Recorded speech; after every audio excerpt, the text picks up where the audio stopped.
সে প্রশ্নটা হচ্ছে যে ৭১-এর স্বাধীনতা সংগ্রামে আওয়ামী লীগ নেতৃত্ব দিয়েছে, আওয়ামী লীগের ডাকে আমরা সবাই মুক্তিযুদ্ধে অংশগ্রহণ করেছি। তা আমরা সবাই মনে করতাম বলছি যে আওয়ামী লীগ হচ্ছে মুক্তিযুদ্ধের সবচাইতে নির্ভরযোগ্য বিশ্বস্ত প্রতিষ্ঠান। কিন্তু বিগত আন্দোলনে আওয়ামী লীগ স্বাধীনতা বিরোধীদের সঙ্গে যে জোট বেঁধেছে, যে লিয়াজো কমিটি করেছে, এই সমস্ত পরিপ্রেক্ষিতে আজকে কি আমরা এটাকে আমরা বিশ্বস্ত মুক্তিযুদ্ধের বিশ্বস্ত একটা প্রতিষ্ঠান হিসেবে বিবেচনা করতে পারবো? আমার এখানে একটা কথা, সেটা হলো আমরা আমাদের আদর্শ বিচ্যুত হইনি বা নীতিমালা থেকেও আমরা দূরে যাইনি।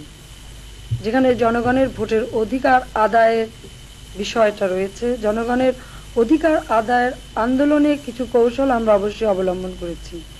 আর আপনি যেটা বলেন সেদিক থেকে বিচার করলে, যেমন ইয়াসির আরাফাত তিনি যেভাবে চুক্তি করলেন রবিনের সঙ্গে এবং যেভাবে তার দেশের জনগণের ভাগ্য নির্ধারণ করার জন্য বা তাদের অ্যাচিভমেন্টের জন্য যে পদক্ষেপ নিলেন, সেখানেও তো হয়তো তাকে আপনারা দোষারোপ করতে পারেন যে উনি তার আদর্শ বিচ্যুত হলো, কিন্তু এটা আদর্শ বিচ্যুত নয়। আমাদের এক দেশ থেকে আরেক দেশ, এক দেশ থেকে আরেক দেশ হলেও ঠিক এক দেশ হলেও এখানে জাতিগত একটা বিষয় রয়ে গেছে, তাই না? কাজে সম্পূর্ণ আপনি ভিন্ন দৃষ্টিতে দেখতে পারেন না। এটা একটা কৌশলের ব্যাপার, সেটা একটা কৌশলের ব্যাপার। সব থেকে বড় কথা হচ্ছে আমরা যা কিছু করছি জনগণের স্বার্থে করছি, সেটা হলো বড় কথা।